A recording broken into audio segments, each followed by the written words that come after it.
Hello guys, welcome back to Pariksha Guru academy. आज लेकर आए फिर से एक बार आपके लिए जीके का पार्ट 45। गाइस, आपको पता है जैसा कंटिन्यू अपना ये क्लास चलता ही है। चलो वीडियो शुरू करने से पहले प्लीज़ हमारे चैनल को लाइक करें, शेयर करें और सब्सक्राइब करना बिल्कुल भी ना भूलें। चलो देखते हैं पहले मोटिवेशन थॉट, उसके बाद करेंगे 1 बाय 1 क्वेश्चन विद डिटेल के साथ। बहुत बढ़िया अपना सेशन आज चलने वाला है पूरी डिटेल के साथ। चलो ये देखते हैं मिस्टर खान ने क्या लिखा। जो हो गया उसे सोचा नहीं करते, जो मिल गया उसे खोया नहीं करते, हासिल उन्हें होती है सफलता, जो वक्त और हालात पर रोया नहीं करते। बहुत अच्छी बात है। अच्छा, इससे रिलेटेड मैं एक चीज़ आपको बताता हूँ। जैसे कि जो देखो बीत गया उसमें हम कुछ कर नहीं सकते, जो आने वाला समय है उसमें भी हम कुछ नहीं कर सकते, लेकिन जो हमारे पास प्रेजेंट में टाइम है हम उसमें बहुत कुछ कर सकते हैं। कहते नहीं कि आदत जो होता है ना, आप अपना भविष्य कभी नहीं बदल सकते। भविष्य में क्या होगा किसी को नहीं पता, भविष्य आप कभी नहीं बदल सकते, लेकिन आपका भविष्य किस पे निर्भर करता है, डिपेंड करता है आपकी आदत पे। अगर आज अपनी आदत बदल लोगे तो फिर आपका भविष्य जो है आदतों के हिसाब से ही बनेगा। समझ गए ना। तो जो आपके पास प्रेजेंट टाइम है उसमें आप बहुत कुछ कर सकते हो, लेकिन आप ना कभी पीछे वाले ना कभी आगे वाले समय में कुछ नहीं कर सकते। चलो गाइस देखते हैं पहला क्वेश्चन क्या बोलता है। क्वेश्चन नंबर फर्स्ट देखते हैं। भारत में पहली बार राष्ट्रीय आपातकाल कब लागू हुआ था? 1953, 1961, 1962 या फिर 1971?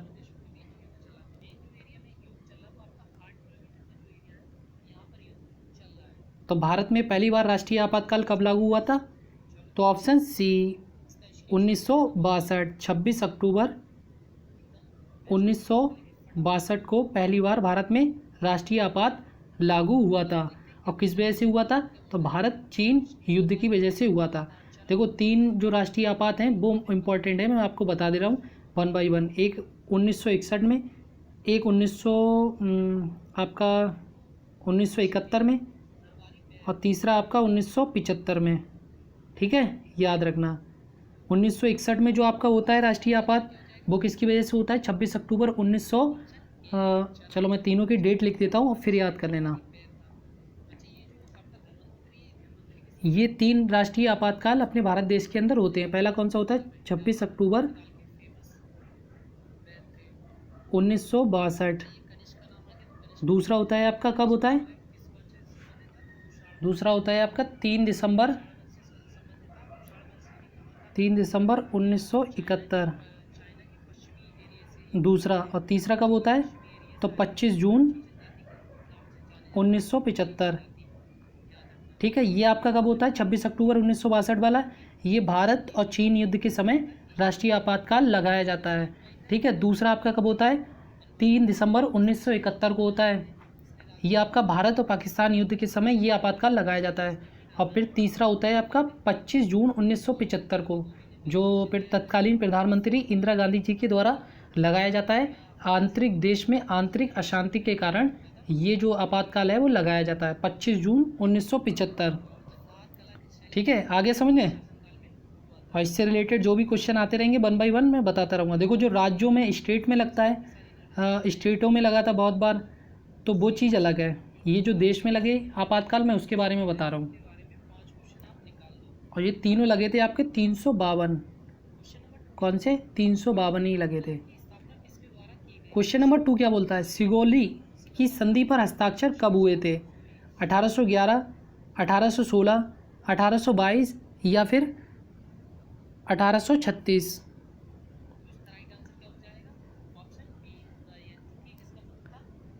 गाइज यार वीडियो को थोड़ा सा शेयर कर दिया करो ताकि और लोग भी देख सकें, और थोड़ा सा समझ रहे हो, लाइक को इतनी कम आने लगे हम। देखो आप एक लाइक करते हो, शेयर करते हो तो व्यूज़ आते हैं, तो एक मोटिवेशन आता है हम लोगों के अंदर।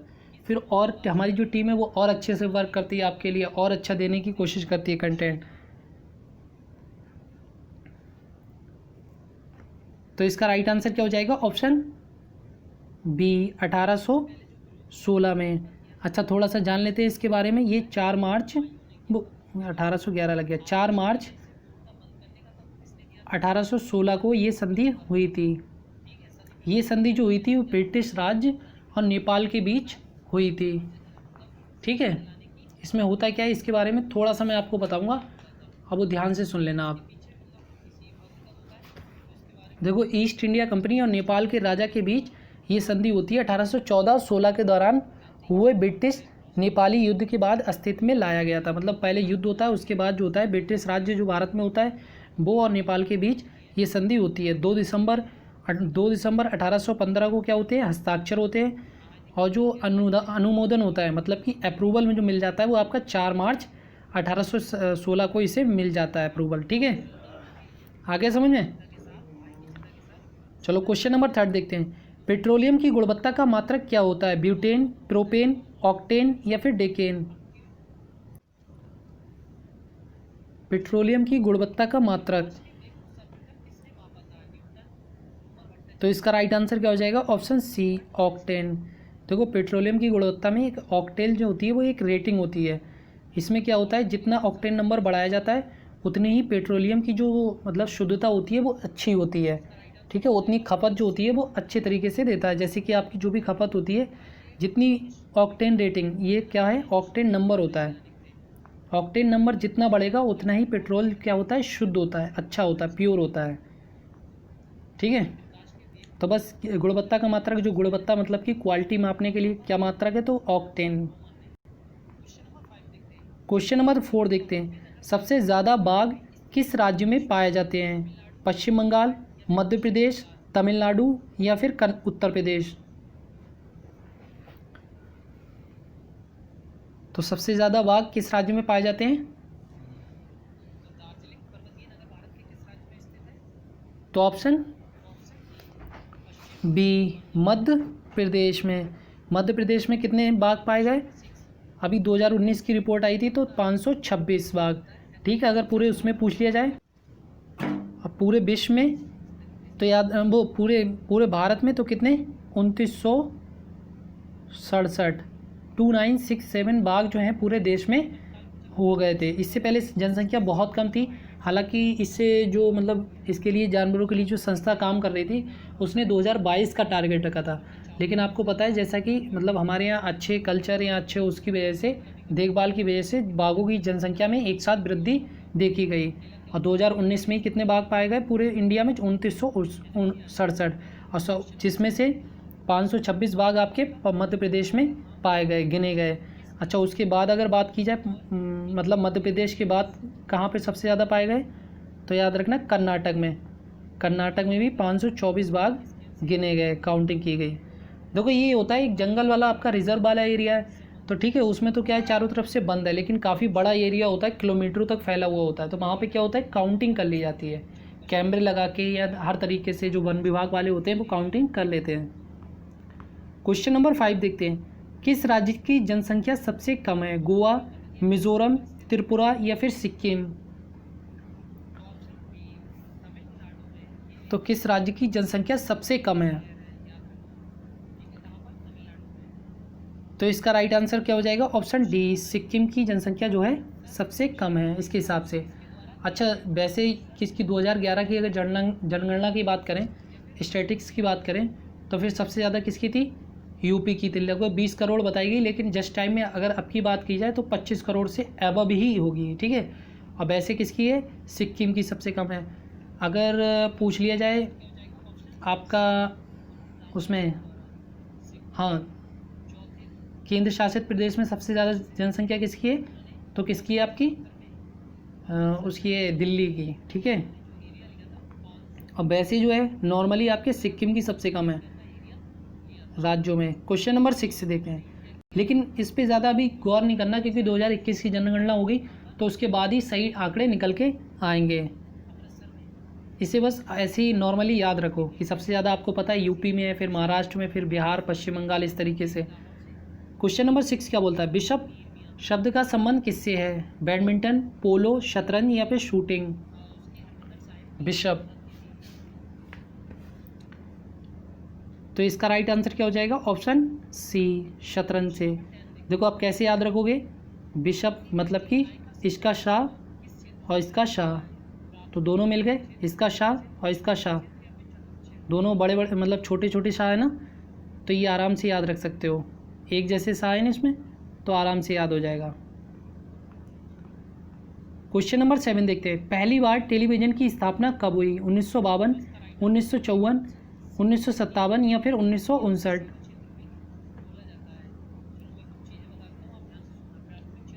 तो पहली बार टेलीविज़न की स्थापना कब हुई?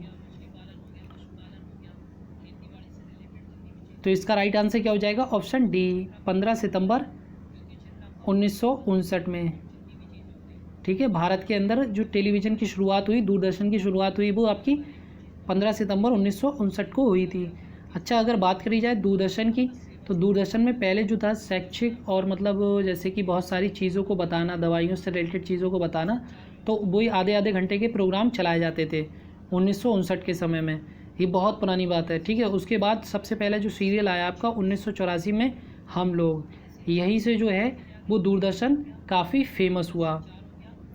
ठीक है, और फिर उसके बाद से तो लगातार आपको पता ही है दूरदर्शन।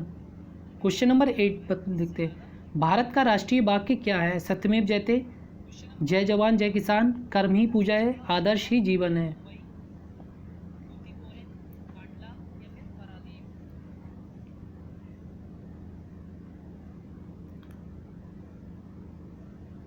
तो इसका राइट आंसर क्या हो जाएगा? ऑप्शन ए, सत्यमेव जयते, जो कि आपका मुंडकोपनिषद से लिया गया है। ठीक है, ये कहाँ से, अगर पूछा जाए कहाँ से मिला है ये, तो आपका अशोक का जो सारनाथ में स्तंभ है, वहाँ से ये लिया गया है। ठीक है, याद रखना। क्वेश्चन नंबर 9 देखते हैं, करेंसी नोट प्रेस किस राज्य में स्थित है? दिल्ली, मुंबई, कोलकाता या फिर Uttar Pradesh? Currency note press,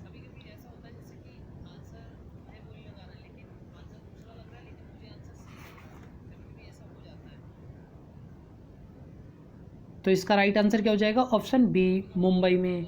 currency note press आपका मुंबई में है। अच्छा, देश में जो है वो 4 बैंक नोट प्रेस हैं। देश में कितने? 4 बैंक जो नोट प्रेस है ना, बैंक के नोट बनते हैं, तो वो आपके 4 हैं। 4 नोट प्रेस है, 4 टकसाल है, 1 पेपर मिल भी है। ठीक है, जहाँ पे नोट वगैरह छपाई होती है। सबसे पहले आपका मैं बता देता हूँ मध्य प्रदेश, उसके बाद आपका महाराष्ट्र, फिर उसके बाद आपका पश्चिम बंगाल हो गया, फिर आपका हो गया कर्नाटक। ठीक है, 4 जगह नोट कहाँ छपते हैं? 4 जगह छपते हैं, आपके मध्य प्रदेश, महाराष्ट्र, पश्चिम बंगाल और कर्नाटक। और मध्य प्रदेश के अंदर जो नोट की स्याही का काम होता है ना, स्याही होती है मध्य प्रदेश के अंदर ही है। ठीक है, चलो बढ़ते हैं आगे, देखते हैं क्वेश्चन नंबर 10 देखते हैं, दाबोल विद्युत परियोजना भारत के किस राज्य में स्थित है? महाराष्ट्र, मध्य प्रदेश, उड़ीसा या फिर केरल? दाबोल विद्युत परियोजना,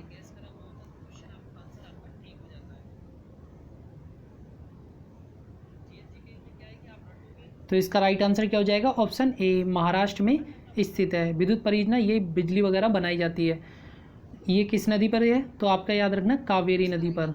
महाराष्ट्र में किस जगह है? तो ये याद रखना रत्नागिरी डिस्ट्रिक्ट के अंदर अजेन पाल करके कोई गांव है, वहाँ पे दाबोल विद्युत परियोजना स्थित है, रत्नागिरी डिस्ट्रिक्ट में। बस इतना याद कर लो, महाराष्ट्र के रत्नागिरी डिस्ट्रिक्ट में स्थित है। और किस नदी पर? कावेरी नदी पर। क्वेश्चन नंबर 11 देखते हैं, विटामिन ए का रासायनिक नाम क्या है? थायमिन, बायोटिन, नियासिन या फिर रेटिनॉल?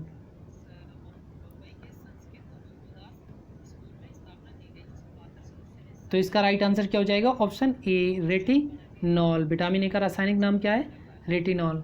अच्छा, मैं सारे विटामिन याद करने की ट्रिक बता देता हूँ और फिर विटामिन बी के भी ट्रिक बता दूंगा, आएंगे क्वेश्चन। तो सारे विटामिन कैसे याद करोगे? रथ पर, हालांकि सुनी होगी कुछ लोगों ने, रथ पर एक टॉफ़ी, रथ पर एक टॉफ़ी,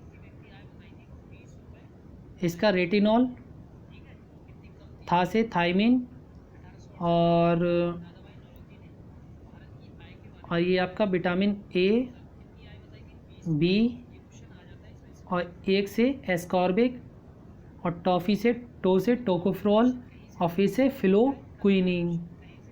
ठीक है, फिलोक्विनिन। आगे समझ में? रथ पर एक टॉफ़ी, रत से, रा से रेटिनॉल, था से थायमीन, पर जो है ऐसे ही छोड़ देंगे, पर जो है कट कर देंगे, एक से एस्कॉर्बिक एसिड, टॉ से टोकोफ्रॉल, और फा से फिर विटामिन के जो हो गया वो क्या हो गया फिलोक्विनिन। हालांकि फिलोक्विनिन एक पार्ट होता है विटामिन के का, जो मेन नाम जो होता है रासायनिक नाम वो होता है फाइनोटोनाडाइन, तो फाइटोनाडाइन जो होता है विटामिन के का रियल नाम होता है। और विटामिन के जो होता है 3 पार्टों में आपका डिवाइड हो जाता है, फिलोक्विनिन, अरे नाम नहीं आते, तो फिलोक्विनिन, मीनाक्विनिन, और आपका एक तीसरा होता है मीनाडाइन करके, मीनाडाइन। ठीक है, याद रखना। आगे समझ में, रा से vitamin A, vitamin B, vitamin C, टा से विटामिन ई, और फी से विटामिन के। ये ए से आपका एस्कॉर्बिक हो गया, कैसे कैल्सीफ्रोल हो गया, विटामिन डी हो गया। ठीक है, आप समझ लेना आराम से, मैंने बता दी आपको ट्रिक। बस पर उसमें क्या करना है, कट कर देना, बाकी याद रखना। देखो इससे क्या होता है, इससे मतलब मान लो ऑप्शन में एक वर्ड आ गया तो एक वर्ड से ही आप पूरे जो है क्वेश्चन ठीक कर दोगे। क्वेश्चन नंबर 12 क्या बोलता है, बोल्टियर सेल में किस अम्ल का प्रयोग होता है, sulphuric acid, ammonium chloride, copper sulphate, या इनमें से कोई नहीं। तो बोल्टियर सेल में किस अम्ल का प्रयोग होता है, तो इसका राइट आंसर क्या हो जाएगा, ऑप्शन ए, सल्फ्यूरिक एसिड का प्रयोग होता है। अच्छा, इसके बारे में जान लेते हैं। देखो ये बहुत सारे सेल होते हैं आपके, बोल्टियर सेल होते हैं, लैक्लांशे सेल होता है, और जो नॉर्मली यूज़ होता है वो सेल होते हैं।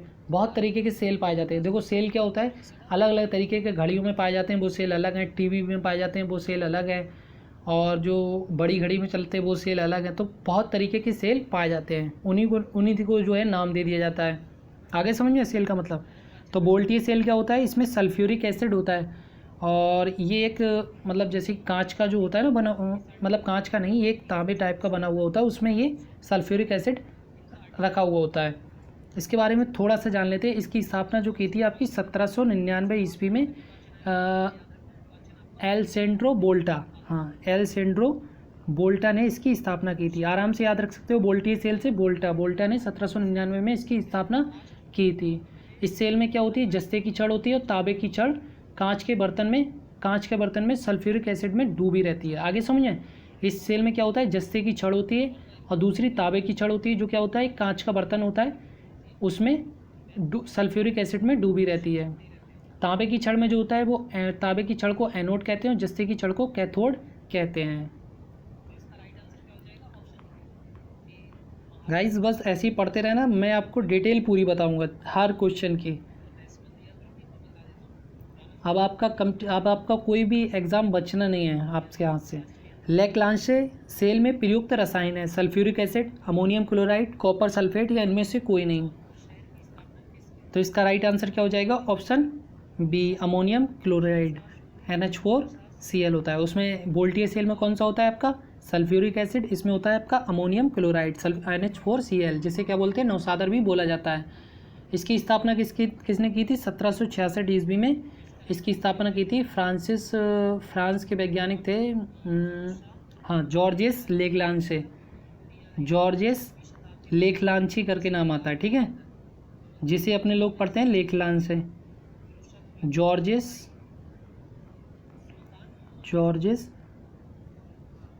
लेक्लांची, ठीक है, जिसे अपने लोग पढ़ते हैं लेक्लांचे, ठीक है। फ्रांस में थोड़ा सा फ्रेंच जो होती है वो अलग चलती है, 1766 में। और इसमें भी वही होता है, कैथोड एनोड 2 छड़ होती हैं। अच्छा, इसका उपयोग किस में होता है, जो आपका लेक्लांचे सेल था इसका उपयोग जो होता है आपका टेलीविज़न में होता है, घंटी, विद्युत घंटी जो होती है उसमें इसका उपयोग किया जाता है। क्वेश्चन नंबर 14 क्या बोलता है, विटामिन B3 का रासायनिक नाम क्या है, बायोटिन, कैल्सीफ्रोल, नियासिन, या फिर टोकोफेरॉल।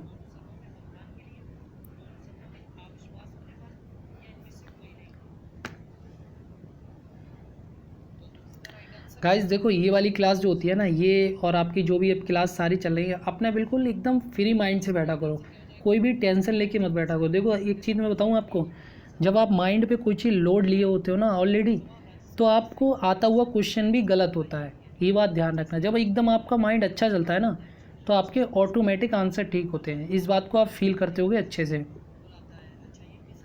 तो इसी वजह से जब भी पढ़ने बैठो तो हमेशा एकदम फ्री माइंड, एकदम कूल हो जाओ, बिल्कुल कूल शांत एकदम, जैसे कि मानो आसपास कोई है नहीं, है ही नहीं, बिल्कुल जैसे पहाड़ी इलाके में हो आप बिल्कुल। तो इसका राइट आंसर क्या हो जाएगा? ऑप्शन सी, नियासिन, जिसे क्या बोला जाता है? निकोटिनामाइड भी बोला जाता है। ठीक है, याद रखना, निकोटिनामाइड भी इसे बोला जाता है। गाइस कहो तो मैं इसकी भी ट्रिक बता दूं आपको, विटामिन बी वाले जो होते हैं ना, इसकी भी ट्रिक बता सकता हूँ। चलो मैं इसकी ट्रिक बता दे रहा हूँ, ठीक है, इसकी मैं ट्रिक बता रहा हूँ, वो ध्यान से सुनना आप। कैसे याद करोगे? सुनी होगी आप लोगों ने, कई चैनल पे भी है, फिलहाल मैंने जो देखी है वो मैं बता रहा हूँ आपको। थी राई को नी को पैंट पाई बायो में फांस कर। कैसे याद करोगे? देखो मैं यार लिख पाना थोड़ा सा इस पर डिफ़िकल्ट होता है, लेकिन मैं आपको बता देता हूँ। थी राइको नीको पैंट पाई बायो में फांस कर। कैसे? थी राई को नीको पैंट पाई बायो में फांस कर। क्या? फांस कर। अब इसमें करना क्या है मैं आपको बता दे रहा हूँ शॉर्ट तरीके से, याद रखना। देखो जो आपका को है ना, थी राई को, तो इसे को क्या कर देना? कट कर देना, और जो पाई बायो में जो है उसे कट कर देना, और जो लास्ट में कर है उसे कट कर देना। बाकी आपके सारे विटामिन हो जाएंगे। जैसे थी आ गया सबसे पहले, तो थी से कौन सा विटामिन आ गया? B1 thiamine. फिर आ गया राई, थी राई को, तो राई से क्या हो जाएगा? राइबोफ्लोविन। ठीक है, विटामिन 2 हो गया। की को क्या करेंगे? थी राई को, की को कट कर देंगे, फिर आ जाएगा नीको से विटामिन आ गया, विटामिन B3, इसका नाम क्या होगा? निकोटिनामाइड। फिर आ गया पैंट से कौन सा हो गया? B5, विटामिन B5, क्या हो जाएगा इसका नाम? पेंटोथेनिक। फिर आ जाएगा आपका पाई से कौन सा हो जाएगा? विटामिन B6, जिसका रासायनिक नाम पायरिडॉक्सिन। फिर आ जाएगा बायो से कौन सा हो जाएगा? विटामिन B7, जिसका नाम क्या हो जाएगा? बायोटिन, या फिर वो बायोटिन में। फिर उसके बाद आएगा बायो में को क्या कर देंगे? कट कर देंगे। फिर आ जाएगा फांस से क्या आ जाएगा? विटामिन B11 से कौन सा आ जाएगा? Folic acid. फिर आ जाएगा फास के फा हो गया, सा से क्या ले लेंगे? B12, इससे कौन सा आ जाएगा? साइनोकोबालामिन B12, और लास्ट में आ गया कर को कट कर देंगे। ठीक है गाइज, आगे समझ में? अब आप क्या करना है, एक बार कॉपी पे लिखना और उसके बाद सारे नाम याद कर लेना। देखो ये वीडियो अपलोड हो जाएगी, फिर आराम से मैंने जो बोला है वो नोट कर लेना। देखो गाइज, आप पढ़ते हर जगह होगे, लेकिन इस तरीके से थोड़ा सा इसमें मेहनत लगती है कि ट्रिक बनाना, फिर देखना, समझ रहे हो? मैं बताने को आपको और भी बता दूँ, लेकिन मेन चीज़ याद कराना भी मकसद है, आपको याद हो जाए। क्वेश्चन नंबर 15 क्या बोलता है? विटामिन डी का रासायनिक नाम क्या है? नेप्थोक्विनिन, कैल्सीफ्रोल, नियासिन, या फिर टोकोफ्रोल।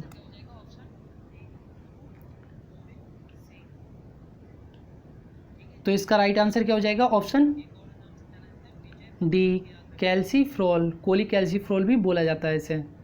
ये मेनली आपका कहाँ से मिलता है? ये आपका धूप से मिलता है। धूप में ज़्यादा नहीं, मुश्किल से 1.5 मिनट आप खड़े हो जाते हैं तो ये आपको विटामिन डी मिलता है।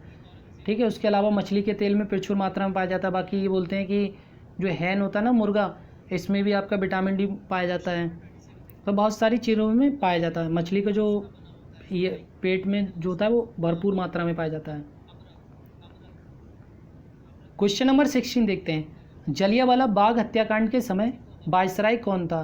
देखो जो विटामिन डी होता है इसकी गोली आती है कैल्सीफ्रोल की। आप देखना इस तरीके से इसकी 4 स्टेप होती हैं। इसमें ये हफ्ते में एक दिया जाता है विटामिन डी वाला। अगर जो लोग लेते होंगे तो उन्हें पता होगा, मतलब खैर ये बूढ़े वाले लोग लेते हैं, लड़कियां भी ले लेती हैं क्योंकि इनमें भी विटामिन डी की कमी हो जाती है। तो ये हफ्ते में एक ली जाती है। ये लगभग ऐसे ही आता है, 100 रुपये के आसपास का पैकेट पड़ता है। क्वेश्चन नंबर 16 क्या बोलता है? जलियांवाला बाग हत्याकांड के समय वायसराय कौन था? Lord Minto second, Lord Hardinge द्वितीय, लॉर्ड चेम्सफोर्ड या फिर लॉर्ड रीडिंग? जलियांवाला बाग हत्याकांड, तो इसका राइट आंसर क्या हो जाएगा? Option C, Lord Chelmsford. इस टाइम वायसराय था। और कब हुआ था ये घटना? 13 अप्रैल 1919 को घटित हुई, जिसमें पता ही है आपको 1000 से ज़्यादा लोग मारे गए। एक छोटी सी जगह थी जिसमें कुआं वगैरह भी था, तो उसमें मारे गए। और इसके अलावा अगर बात की जाए तो इसके बाद आया था आपका हंटर आयोग। इसकी समिति की इस मतलब की जांच करने के लिए हंटर आयोग बनाया गया था, ठीक है। और जो किसने गोलियां चलवाई थी? तो आपका जनरल डायर ने, ब्रिगेडियर था ये आपका जनरल डायर, इसने ही गोली चलवा दी थी। तो फिर बाद में लंदन में जाके उधम सिंह ने क्या किया था? इसे गोली मार दी थी, जो कि एक क्रांतिकारी थे। क्वेश्चन नंबर 17 क्या बोलता है? जवाहरलाल नेहरू का जन्म कब हुआ था? 1869, 1879, 1889 या फिर 1899? तो जवाहरलाल नेहरू का जन्म कब हुआ था?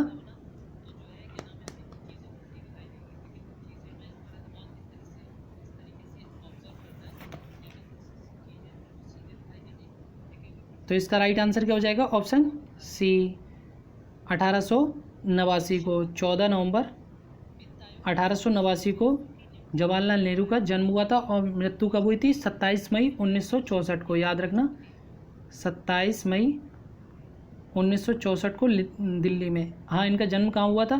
तो 14 नवंबर 1889 को प्रयागराज, इलाहाबाद वर्तमान में प्रयागराज में उत्तर प्रदेश में हुआ था। और मृत्यु 27 मई 1964 को नई दिल्ली में हुई थी। इनके पिता कौन थे? मोतीलाल नेहरू, जो कि एक क्या थे? कश्मीरी पंडित थे और सारस्वत कौल ब्राह्मण समुदाय से थे। इनकी माता कौन थी? स्वरूप रानी थुस्सू करके थी, जो लाहौर में बसे एक सुपरिचित ब्राह्मण परिवार से थी, ठीक है। आगे समझ में? अच्छा, इनके बारे में थोड़ा सा और जान लेते हैं, क्योंकि पता होना चाहिए। देखो, ये क्वेश्चन कभी ना कभी कहीं ना कहीं आपके आ सकते हैं, इनका कोई चांस नहीं रहता है, लेकिन फिर भी बता रहा हूँ। और ये जो थे दूसरी पत्नी के थे, मतलब पहली पत्नी जो थी मोतीलाल नेहरू की, प्रसव के दौरान जो थी वो डेथ हो जाती है, ठीक है। और नेहरू जी की 2 सिस्टर थी, कौन कौन थी? एक विजय लक्ष्मी पंडित और दूसरी आपकी थी कृष्णा हट्टी सिंह, ठीक है। जवाहरलाल नेहरू की कितनी बहन थी? 2 बहन थी, एक विजय लक्ष्मी पंडित और दूसरी छोटी बहन थी कृष्णा हट्टी सिंह। विजय लक्ष्मी पंडित जो आपको पता ही है, संयुक्त राष्ट्र महासभा में पहली महिला अध्यक्ष थी। और जो छोटी बहन थी इनकी कृष्णा हट्टी सिंह, जो कि एक उल्लेखनीय लेखिका थी। और जवाहरलाल नेहरू की बेटी को आप जानते होंगे, इंदिरा गांधी जी। क्वेश्चन नंबर 18 क्या बोलता है? होम रूल के संस्थापक कौन थे? एनी बेसेंट, महात्मा गांधी, सरोजनी नायडू या फिर लोकमान्य तिलक? तो इसका राइट आंसर क्या हो जाएगा? ऑप्शन डी, लोकमान्य तिलक, ठीक है। होम रूल लीग थी आपके, उसके मेन फाउंडर आपके लोकमान्य तिलक थे। लेकिन अगर बात की जाए इसकी, तो फिर अगर इन्होंने की थी आपकी पुणे में की थी होम रूल लीग की स्थापना। लेकिन अगर पूछ लिया जाए आपका मद्रास में किसने की थी? मद्रास में मतलब चेन्नई में किसने होम रूल लीग की स्थापना की थी? तो याद रखना एनी बेसेंट ने। क्वेश्चन नंबर 19 देखते हैं। डोगरी भाषा किस राज्य में बोली जाती है? जम्मू कश्मीर, हिमाचल प्रदेश, तमिलनाडु या फिर उत्तराखंड?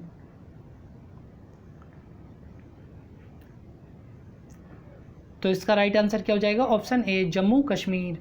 जैसा कि आपको पता ही है, जम्मू कश्मीर अब 2 पार्ट में डिवाइड हो गया, केंद्र शासित यूनियन टेरिटरी बन चुका है। कौन कौन से? एक जम्मू कश्मीर और दूसरा लद्दाख। क्वेश्चन नंबर 20 देखते हैं। ये आपका FAO होगा, ठीक है, FAO,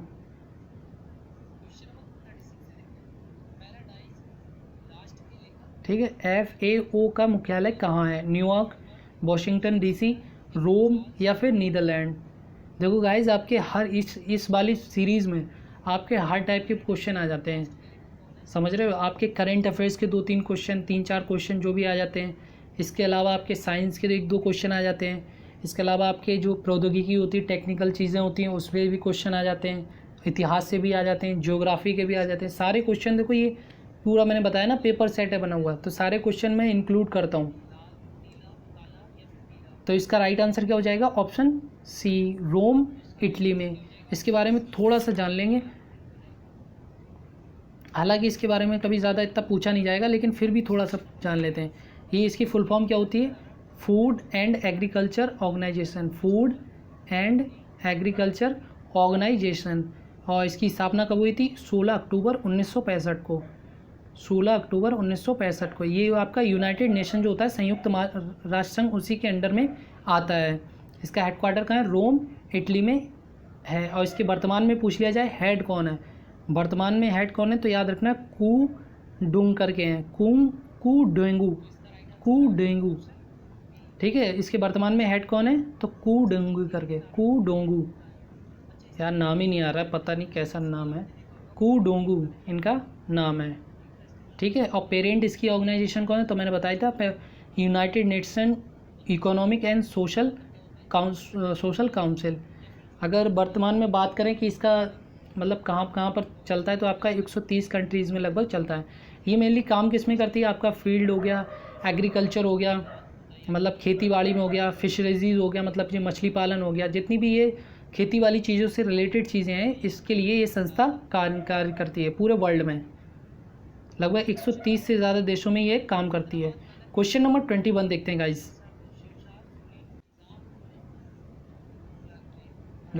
आज थोड़ी वीडियो लॉन्ग हो सकती है, कोई दिक्कत नहीं, पहले पूरी डिटेल जानेंगे।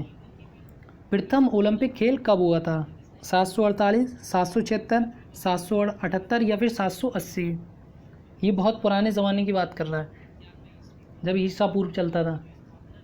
तो इसका राइट आंसर क्या हो जाएगा? ऑप्शन बी, 776 ईसा पूर्व में, ठीक है। प्रथम ओलंपिक कब हुए? 776 ईसा पूर्व में। थोड़ा सा जानेंगे। देखो, आप जो आधुनिक ओलंपिक पूछ लिया जाए कब हुए, तो आपका याद रखना 1896 में। कहाँ कराए गए?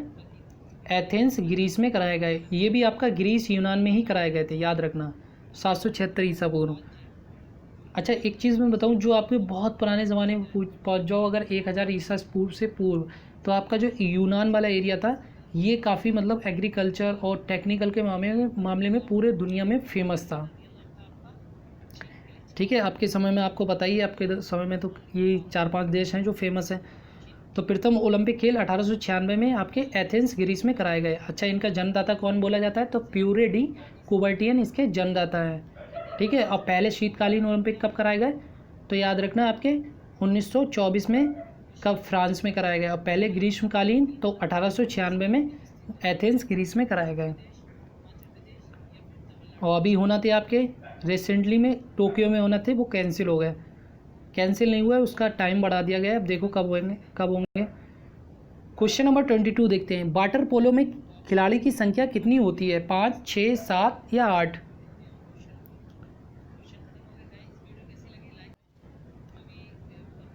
तो वाटर पोलो में खिलाड़ी की संख्या कितनी होती है?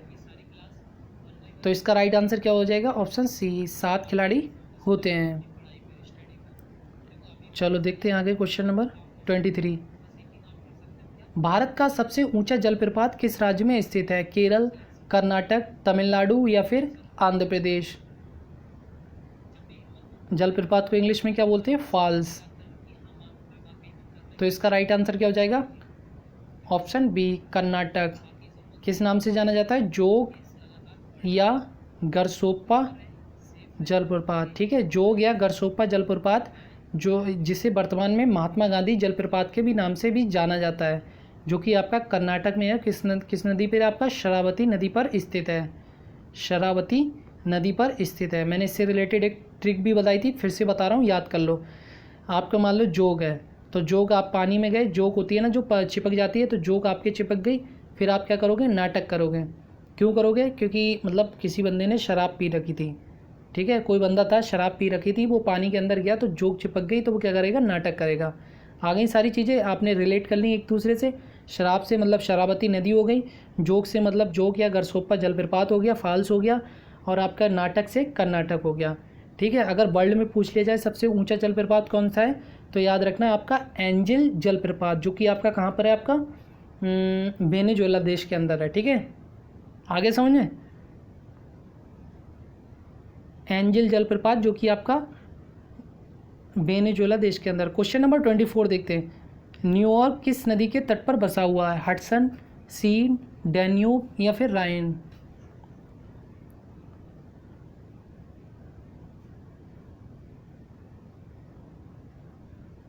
तो इसका राइट आंसर क्या हो जाएगा, ऑप्शन ए, हडसन नदी के किनारे बसा हुआ है। ठीक है, और सीन नदी के किनारे कौन सा देश बसा है, तो आप याद रखना पेरिस, मतलब पेरिस जो शहर है वो आपका सीन नदी के किनारे बसा हुआ है। क्वेश्चन नंबर 25 देखते हैं गाइस। 25 क्या बोलता है, भारत का पहला उपग्रह कब छोड़ा गया है, 1968, 1972, 1975 या फिर 1979? देखो बहुत सारे लोग मालूम है क्यों नहीं आते हैं, मतलब वो पहले शुरू में आते हैं बाद में क्यों नहीं आते, वो क्या सोचते हैं, अरे यार ज़्यादा पढ़ेंगे तो फिर जो है कन्फ्यूज़न होने लगता है। उनके दिमाग में एक ही चीज़ चलता है कि ज़्यादा पढ़ोगे तो कन्फ्यूज़न हो जाएगा। अरे जब ज़्यादा पढ़ोगे तो मुझे पता है कि अगर मैं मान लो इससे ऊपर वाली क्लास में जाता हूँ, एक सोचने वाली बात है, कितना भी बड़ा टीचर हो कोई भी, ऐसा वो अपने से बड़े क्लास में जाएगा तो क्या हो जाएगा, वो खुद कन्फ्यूज़ हो जाएगा। मतलब उसके लिए वो चीज़ टिपिकल होगी, लेकिन वो धीरे धीरे उस चीज़ को समझेगा तो उस चीज़ में माहिर हो जाएगा। आप समझ रहे हो ना बात को? अब जो चीज़ आपने नहीं पढ़ी, आप सोच रहे होगे कि यार पता नहीं क्वेश्चन कहाँ से आ रहे हैं, कैसे आ रहे हैं। अब नहीं आ रहा है समझ में, कोई दिक्कत नहीं, सुन लिया करो, समझ में आएगा, सब समझ में आएगा। धीरे धीरे हर चीज़ समझ में आती है, वक्त के साथ जो होता है ना, वक्त सब कुछ सिखाता है आपको, इसी वजह से बोला जाता है।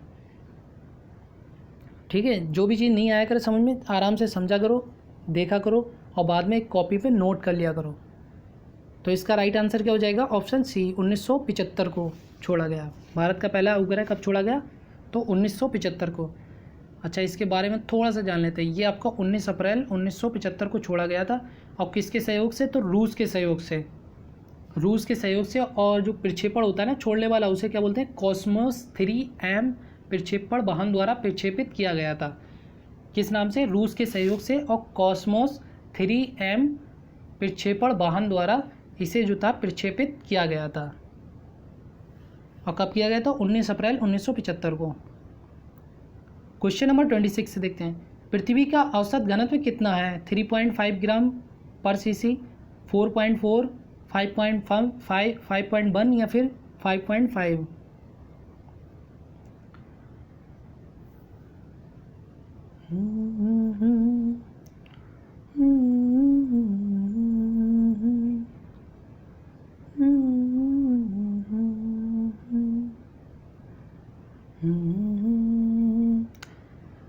तो इसका राइट आंसर क्या हो जाएगा, ऑप्शन डी, 5.5 ग्राम पर सीसी। क्वेश्चन नंबर 27, भारत का सबसे बड़ा राष्ट्रीय ग्रंथालय कहाँ है, दिल्ली, मुंबई, कोलकाता या फिर चेन्नई?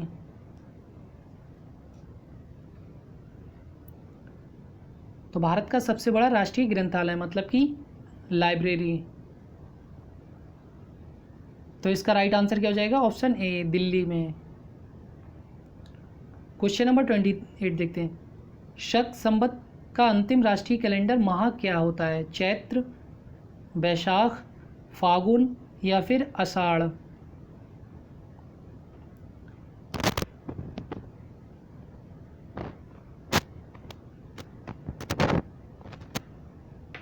तो इसका राइट आंसर क्या हो जाएगा, ऑप्शन सी, फागुन। और शक संवत का प्रथम महीना पूछ लिया जाए तो कौन सा है आपका, चैत्र। ठीक है, अंतिम महीना फागुन, बस इतना ही रख लो, बाकी तो आपको पता ही है। शक संवत की शुरुआत किसने की थी, तो 78 ईस्वी में किसने की थी, कनिष्क के द्वारा शक संपत की शुरुआत की गई 78 ईस्वी में। क्वेश्चन नंबर 29, विटामिन सी का रासायनिक नाम है कैल्सीफ्रोल, एस्कॉर्बिक एसिड, नियासिन या फिर थायमिन।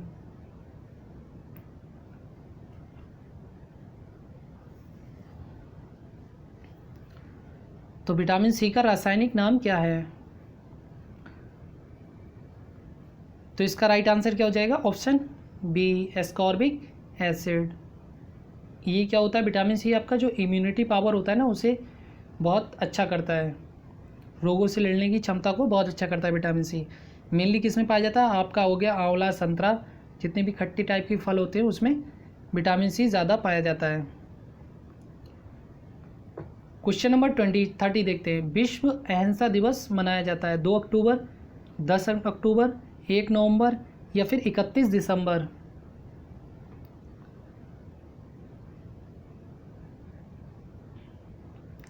तो इसका राइट आंसर क्या हो जाएगा? ऑप्शन ए, 2 अक्टूबर को विश्व अहिंसा दिवस मनाया जाता है। अच्छा, दो लोगों का जन्म दिवस होता है, किसका? एक गांधी जी का होता है और दूसरा किसका होता है? लाल बहादुर शास्त्री जी का। लाल बहादुर शास्त्री जी का जन्म दिवस होता है, मतलब कि जयंती होती है। क्वेश्चन नंबर 31 देखते हैं। भारतीय सिविल सेवा अधिनियम किस वर्ष बनाया गया? 1853, 54, 61 या फिर 1874।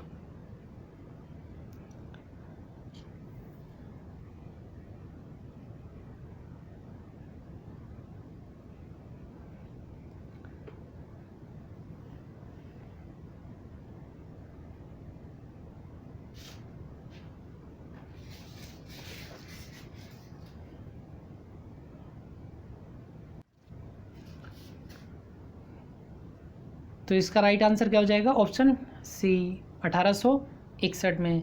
अच्छा, सिविल सेवा का जनक किसे बोला जाता है? तो याद रखना, लॉर्ड कॉर्नवालिस को सिविल सेवा का जनक बोला जाता है। कॉर्नवालिस, ठीक है, सिविल सेवा का जनक लॉर्ड कॉर्नवालिस। हाँ, इसे एक चीज़ का और बोला जाता है, इसे पुलिस का भी जनक बोला जाता है और स्थायी बंदोबस्त का भी जनक बोला जाता है, ठीक है, लॉर्ड कॉर्नवालिस को। क्वेश्चन नंबर 32 देखते हैं। पंचायत के चुनाव के लिए उम्मीदवार की आयु कितनी होनी चाहिए? 18 वर्ष, 21 वर्ष, 25 वर्ष या फिर 30 वर्ष। पंचायत के चुनाव के लिए तो इसका राइट आंसर क्या हो जाएगा? ऑप्शन बी, 18-21 वर्ष होनी चाहिए, ठीक है। पंचायत के चुनाव के लिए कम से कम 21 वर्ष उम्र होनी चाहिए। क्वेश्चन नंबर देखते हैं 33। संघ समिति के अध्यक्ष कौन थे? जेबी कृपलानी, डॉक्टर राजेंद्र प्रसाद, ए.के. अय्यर या फिर जवाहरलाल नेहरू। संघ संविधान समिति के अध्यक्ष,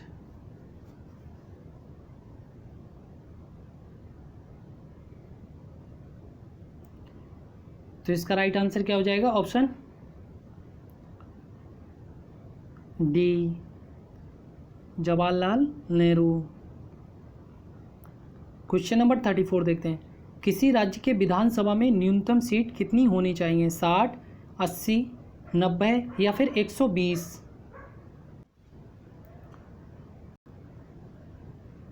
तो इसका राइट आंसर क्या हो जाएगा? ऑप्शन ए, 60 सीटें होनी चाहिए। किसी भी विधानसभा में न्यूनतम सीट कितनी होनी चाहिए? 60 होनी चाहिए, अधिकतम 500, ठीक है। हालांकि एक अधिनियम के द्वारा गोवा, मिज़ोरम, मेघालय और पांडिचेरी में जो है वो विधानसभा की सीटें कम हैं। वो केस जो है वो एक्सेप्शन है, मतलब कि अपवाद है, वो चीज़ अलग है, ठीक है। बाकी विधानसभा में कम से कम 60 होनी चाहिए, अधिक से अधिक 500।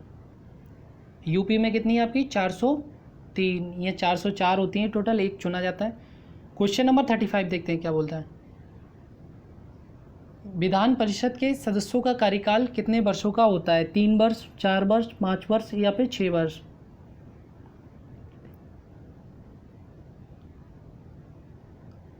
तो तो इसका राइट आंसर क्या हो जाएगा? ऑप्शन,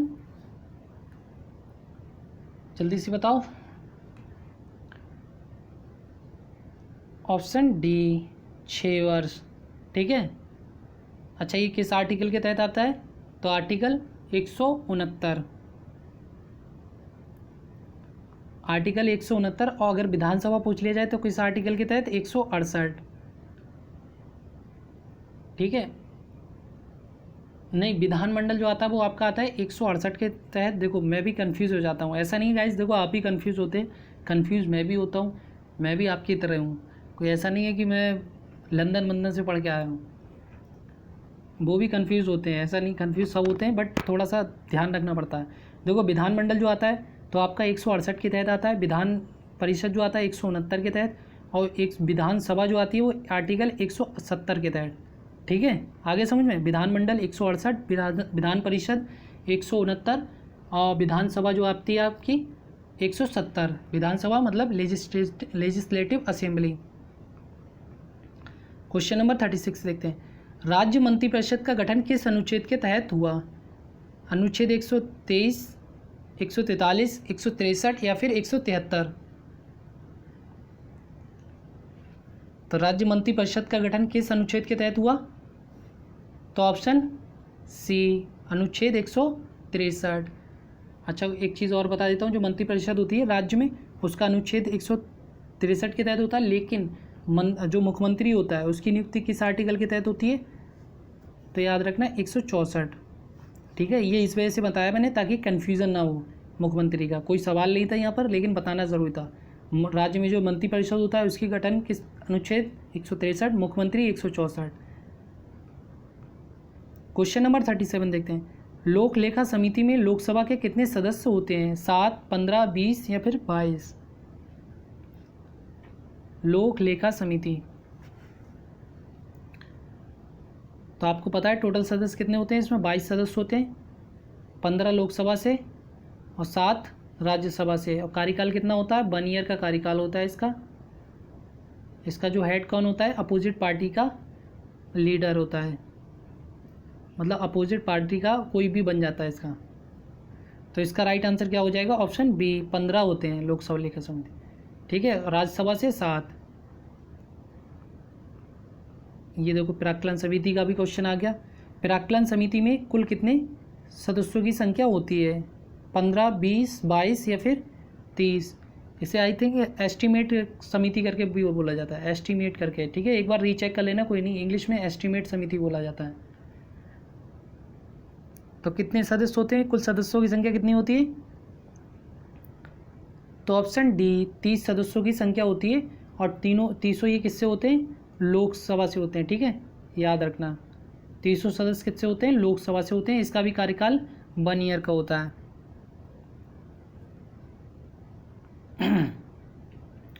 क्वेश्चन नंबर 39 देखते हैं। भारत में नियमित जनगणना किस वर्ष किया जा रहा है, मतलब किया गया? 1872, 1881 या फिर 1891 या फिर 1901? गाइज आपको एक वीडियो में पता है, अगर आप सही से क्वेश्चन लेके बैठोगे तो आपकी समझ लो, मैं बड़ी बात नहीं बोल रहा, आपके कम से कम तो अगर सोचोगे तो आपकी 20 पेजों की बुक तो बनी जाएगी। अगर पर वीडियो के हिसाब से देखोगे आप 20 पेजों की वीडियो, कम से कम इसमें नहीं, मेरे हिसाब से आपके 150 से 200 क्वेश्चन हो जाते हैं। समझ रहे? टोटल बात कर रहा हूँ मैंने, जैसे कि एक क्वेश्चन से 4 क्वेश्चन निकले, इस तरीके से 150 क्वेश्चन हो जाते हैं आपके पर डे के।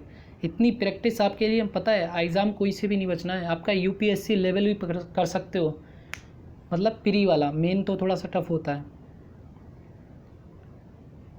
तो भारत में नियमित जनगणना किस वर्ष किया गया? तो ऑप्शन बी, 1881 में। और किसके शासनकाल में? तो याद रखना लॉर्ड रिपन के शासनकाल में। अब बहुत सारे को कन्फ्यूज़न होता होगा कि लॉर्ड मेयो के शासनकाल में जनगणना स्टार्ट हुई, लेकिन मैं बता देता हूँ मेरे दोस्तों, लॉर्ड मेयो के शासनकाल में 1872 में जो है वो जनगणना शुरू हुई थी। ठीक है, लॉर्ड मेयो के शासनकाल में 1872 में जनगणना जो हुई थी वो क्या हुई थी? शुरुआत हुई थी। लेकिन आपकी जो मेन जनगणना कब हुई? नियमित जनगणना 1881 में लॉर्ड रिपन के शासनकाल से शुरू हुई। और लास्ट जनगणना कब हुई? 2011 में, अब होगी 2021 में, अगली साल। क्वेश्चन नंबर 40 क्या बोलता है? ताप का मात्रक क्या है? एम्पियर, कैंडेला, केल्विन या फिर मोल? तो इसका राइट आंसर क्या हो जाएगा? Option C, kelvin. Question number 41 देखते हैं। घेंगा रोग किसकी कमी से होता है? Sulphur, iodine, sulphur, phosphorus, iodine या फिर कैल्शियम? तो घेंगा रोग किसकी कमी से होता है? तो ऑप्शन सी, आयोडीन की कमी से होता है, जिसे क्या बोलते हैं? ग्वाइटर रोग भी बोला जाता है। ग्वाइटर इंग्लिश में बोलते हैं इसे, ठीक है। घेंगा रोग को इंग्लिश में ग्वाइटर बोलते हैं, कभी कभी ग्वाइटर भी लिख के आ जाता है हिंदी में। देखो जो अपनी थायराइड ग्रंथि होती है ना, वो क्या हो जाती है, देखो मैं बता दे रहा हूँ आपको, थोड़ा सा मैं स्ट्रक्चर बना के आपको बता रहा हूँ, समझ लेना। जैसे कि मान लो ये आपका गला है, ये आपका फेस है, तो गले के आगे हिस्से में और पीछे हिस्से में ग्रंथि पाई जाती है। तो जो आगे हिस्से में होती है वो पैराथायराइड ग्रंथि पीछे होती है, आगे जो होती है वो आपकी थायराइड ग्रंथि होती है। तो ये जो आगे थायराइड ग्रंथि होती है, जब हम नमक आयोडीन की कमी होती है तो ये क्या होता है, ये फूलना शुरू कर देती है। आपने देखा होगा बहुत सारे पुराने ज़माने के लोग हैं तो उनमें मतलब गला बड़ा हुआ सा होता है, फिर आगे जाके वो चीज़ क्या हो जाती है, खतरनाक हो जाती है। आगे समझ में? क्वेश्चन नंबर 42 देखते हैं। प्रथम कार्यवाहक प्रधानमंत्री कौन थे? गुलजारीलाल नंदा, बीवी गिरी, नरसिम्हा राव या फिर विश्वनाथ प्रताप सिंह?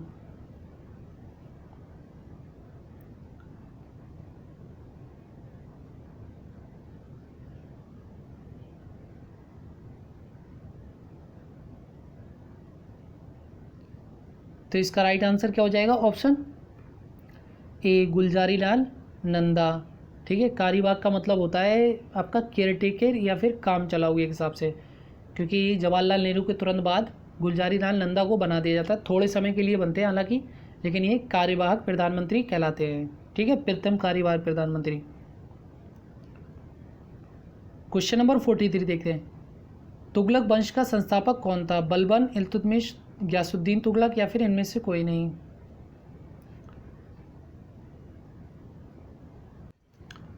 तो इसका राइट आंसर क्या हो जाएगा? Option C, Ghiyasuddin Tughlaq. कब से कब तक था शासनकाल?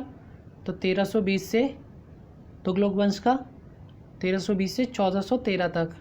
ठीक है, इसमें थोड़ा सा 1-2 साल का डिफरेंस होता है, क्योंकि आपको पता है पुराने ज़माने की चीज़ें कोई मतलब एग्जैक्ट तो मिल नहीं जाएंगी कि हाँ उसी दिन ऐसा था, उसी दिन ऐसा था। ठीक है, ये थोड़ा बहुत 1321 भी हो सकता है, 1414 भी हो सकता है, उसमें कोई दिक्कत नहीं। और इसने क्या, गयासुद्दीन तुगलक ने आपका नहरों तथा कुओं का निर्माण भी करवाया था। इसने डाक व्यवस्था को भी सबसे पहले संगठित किया था, याद रखना। किसने? गयासुद्दीन तुगलक ने।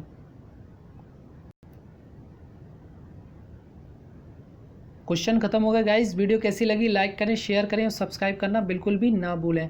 ठीक है, और घर पर रहें, देखो ज़रूरत पड़े तभी बाहर निकलें। केस कंटिन्यू काफ़ी बढ़ रहे हैं। ठीक है, अपनी लगातार प्रैक्टिस करते रहो, जितनी कर सकते हो उतनी कर सकते हो। देखो अगले महीने आपका अगस्त में आपके 2-3 पेपर होंगे। एक तो आपका आई थिंक उसका है जेल वार्डन वगैरह का, यूपी पुलिस का। ठीक है, उसके अलावा आपका CHSL का है। जो भी हो देखो इतनी तैयारी कर लो कि एग्ज़ाम में क्वेश्चन जो है ना, आप एक चीज़ माइंड में रखो कि ऐसा नहीं लगना चाहिए कि हमारा पढ़ा हुआ नहीं है। कम से कम ऐसा, एटलीस्ट कम से कम ऐसा तो होना चाहिए कि आपको पढ़ा हुआ लगना चाहिए आपका पेपर। ठीक है, और ऐसी मैथ में करते रहो। मैथ में भी जो नए क्वेश्चन मिलते हैं, देखो आपके विक्रम सर पढ़ा रहे हैं, बाकी रीजनिंग आपके सुमित सर पढ़ा रहे हैं, तो जो भी चीज़ पढ़ा रहे हैं ना उनसे अच्छे से पढ़ो, एकदम कंसंट्रेट होके। जब आप कंसंट्रेट होके पढ़ते हो ना तो चीज़ें की लेवल समझने का कुछ अलग ही होता है और समझ में बहुत अच्छा आता है। आप भूलते नहीं हो जो भी आप कंसंट्रेट होके पढ़ते हो। Okay, bye bye everyone guys.